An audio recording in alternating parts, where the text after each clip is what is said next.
uzi ndababonera ariko urazi cya gipangu njyamo kurya boro uko abarindisha imbwa nkaba narishosi wajyanye maze ndikozayo ndasubirayo kabisa.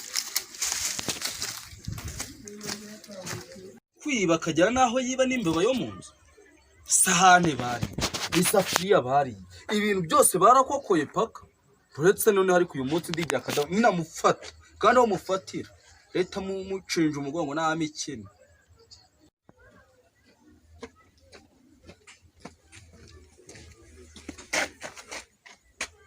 Uzi ko nishe cya kadahumeka noneho kashize imbwa narishosi ariko iki cyo kadahumeka mani.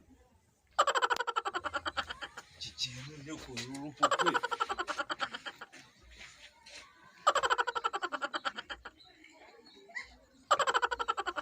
Apuno urupupuru nguru.